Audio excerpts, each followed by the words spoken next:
Welcome back to Les Schwab Tire Center's Outdoor GPS. It's time for Owin's Field Report, sponsored by Les Schwab Tire Centers. Now, don't forget, we're going to have your deal of the week coming up as well from Fisherman's Marine. And if you're trying to get prepared for our upcoming spring Chinook season, or for that matter, looking forward to our summer and fall Chinook fishery, you're going to want to pay attention to that. River levels. Nothing's really changed since yesterday, right? Overall, much like I mentioned yesterday, low, clear conditions, bottom line, everywhere. He's going to go through the river levels here. You can see that there is some sort of forecast, a little blip here. Really, who knows if that's going to happen at all. But all the rivers are the same thing. Doesn't matter where you are, low, clear water conditions. You're going to have to play that this week. I know that I will be.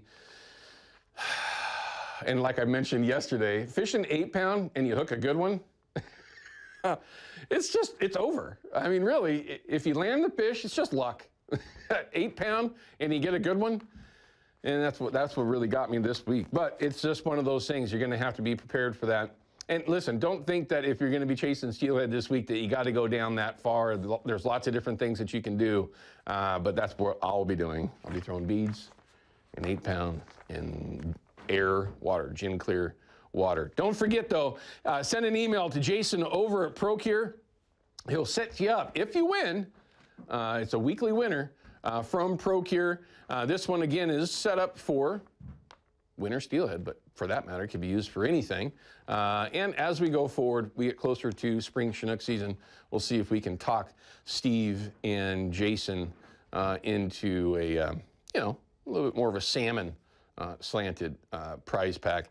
But that's basically it as far as any reports that I got yesterday. Again, much like I even mentioned then, very slow. Things have changed a bunch again in the last week, and I wouldn't expect things to really change for the better until we start to see some fresh water around.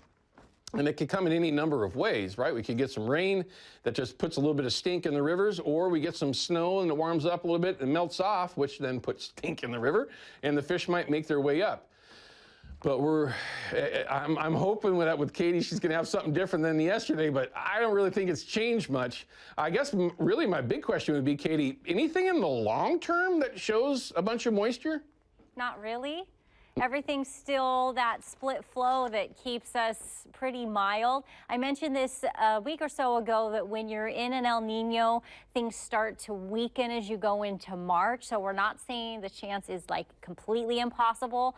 March, sometimes we'll see things start to be allowed in when the El Nino backs off. But for right now, we're just not seeing much. And we do have some changes from yesterday, but they're not in the direction that I know you're hoping for, Owen, in that we just have a few light showers today. A couple may spill into tomorrow morning. And then that ridge, I was telling you that models are having a hard time placing where and when it'll build. Right now, it looks like it's going to keep us mainly dry Monday, Tuesday. And then here's that next chance for showers possibly on Wednesday. What that means for mountain snow is this is through Wednesday at 6 o'clock or 6 p.m. Maybe 2 inches up at Timberline, nothing really else down, maybe just light mushy stuff that goes away, and then we could see a few more showers coming in once we get to that Wednesday. But things are shifting so much that we're not even going to look at that. You'll see in a moment how much has changed since yesterday on that 7-day, and then showers through the end of today, anywhere from 1/100 of an inch to 8 at most. So not much in the way of showers either. Here's what I'm talking about. Yesterday it had what looked like a fairly wet forecast, but I mentioned that there's just so much disagreement because we have those showers that are just sort of flinging off of that jet stream that's to our south. So now it looks like it'll be dry Monday, Tuesday, maybe some showers Wednesday, Thursday, then likely dry Friday. Yesterday, it looked like Friday would be wet. It is not looking like that today. Maybe some showers on Saturday, and then just seasonal temperatures all the way through. So sorry, Owen, it's not, I think, either way, it's not warm enough to melt the snow, but no showers, but not much more to add to it. It's not what you want. No, but things can change in a hurry, as you know, so hopefully things will, and then it'd be a benefit for the fish as well as the fishermen when we get out there. Katie, thank you. Have a great Super Bowl Sunday, okay? Yes, you too.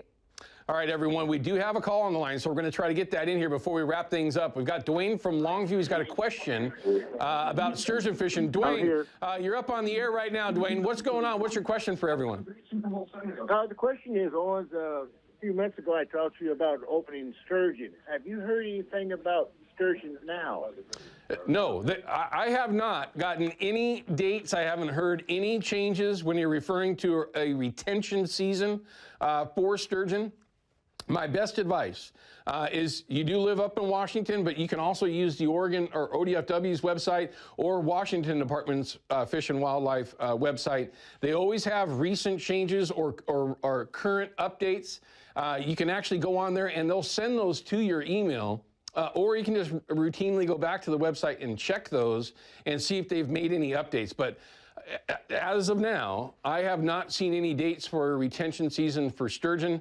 After everything that happened above Bonneville, I would have expected that I would expect at the very least that they're going to be having a meeting sometime soon to make that decision. So Dwayne will do the best we can to keep you apprised on that. Ryan is on that constantly, watching any changes that are coming up. So hopefully when we do see that, we can get that out there quickly enough. But Dwayne, as always, thanks for your phone call and watching the show. We appreciate that.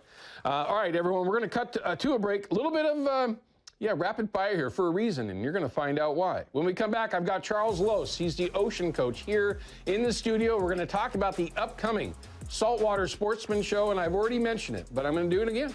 If you're new and you want to get familiar with how to fish on the saltwater safely, number one, but two, to also be successful and have fun, this show is all for you. This is exactly what you're looking for. We'll be back with that in just a minute.